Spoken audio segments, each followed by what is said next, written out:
Assalamualaikum warahmatullahi wabarakatuh. Izin memperkenalkan diri, nama saya Rekan Afriansyah dengan NIM G0025149 dari kelompok A3. Kali ini saya akan menjelaskan tentang core dengan skenario Supriyadi, 65 tahun, datang ke IGD dengan keluhan nyeri tumpul pada dada sebelah kirinya. Keluhan ini dirasakan sejak 40 menit yang lalu saat sedang menonton TV di rumah. Dokter mencurigai Pak Supriyadi mengalami serangan jantung. 1. Jelaskan struktur eksternal core. 2. Jelaskan struktur internal core. 3. Jelaskan valvula cordis dan mekanisme kerjanya. Jadi yang pertama ada struktur eksternal core. Jadi di core ini dapat diidentifikasi dari apex, basis, dan 3 fasesnya, yaitu fasies sternocostalis, fasies diafragmatica, dan fasies pulmonalis. Terus tadi di basis core ini terdiri atas atrium dextra menghadap ke belakang ke arah craniolateral dextra. Sedangkan untuk apex core-nya mengarah ke arah ventrocaudal sinistra. Kemudian untuk fasies-fasiesnya tadi, fasies yang pertama, fasies sternocostalis itu dibentuk oleh ventriculus dextra dan atrium dextra.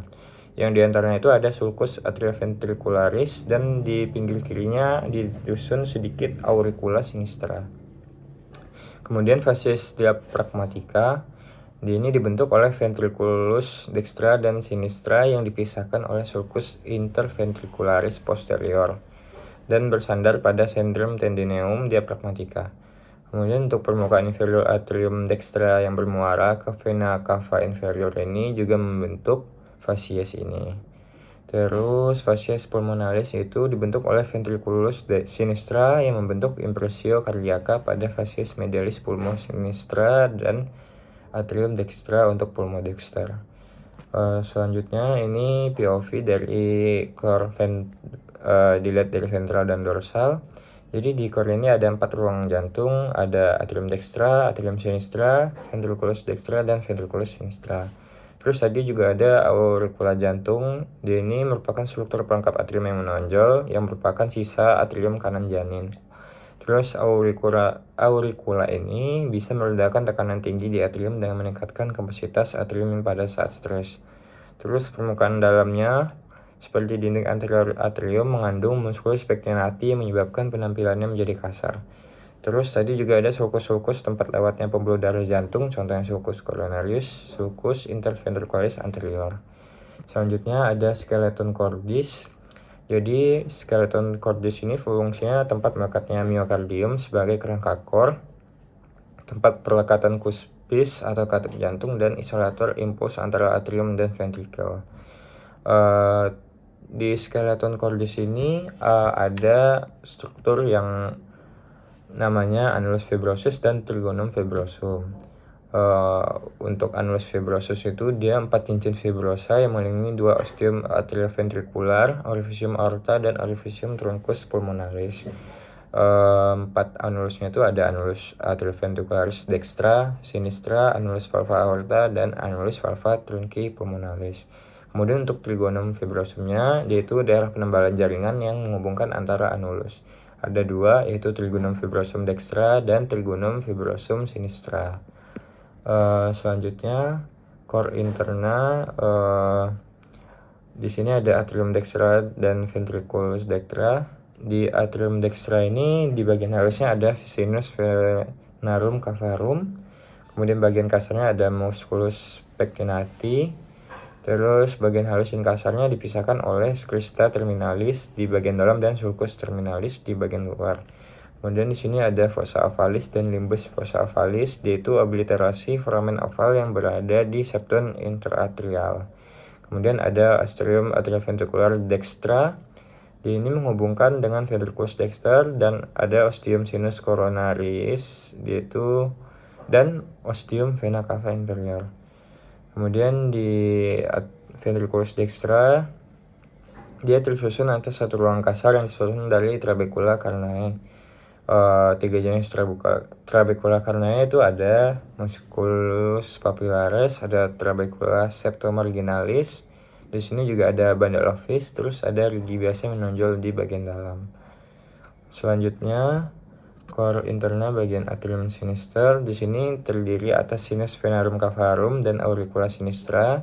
Terus di sini ada juga ostium atrioventricular sinistrum. Dia menghubungkan dengan ventriculus sinistrum, ada fossa ovalis dan valvular foramininis oval. Terus dia di sini juga ada ventriculus sinistra.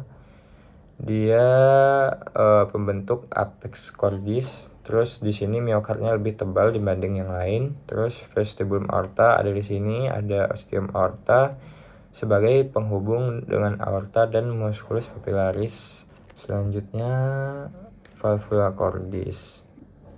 Jadi di jantung ini ada 4 katup, ada 2 katup atrioventricularis, dia ada katup tricuspidalis, katup mitralis, terus ada 2 katup semilunaris, ada katup pulmonalis dan katup aortik. Terus untuk mekanismenya itu ada sistolik, yaitu ketika ventrikel berkontraksi untuk memompa darah ke jantung. Terus katup semilunar atau katup aorta dan pulmonal tadi dia itu terbuka, sedangkan katup atrioventricularis atau katup tricuspidalis dan mitralis itu menutup. Terus pada fase diastolik dia itu ketika katup ventrikel relaksasi dan terisi darah dari atrium. Katup semilunarnya tertutup dan katup atrioventricularisnya terbuka. Terus mekanisme katup atrioventricularis ini, jadi nanti ventrikelnya relaksasi atau tekanan di dalam ventrikel itu rendah, sehingga cuspis itu tergantung lemas. Terus kedua valva atrioventricularis itu terbuka sehingga darahnya masuk ke ventrikel. Nah, terus darah di ventrikel penuh, katup itu terdorong oleh aliran darah dan tertutup.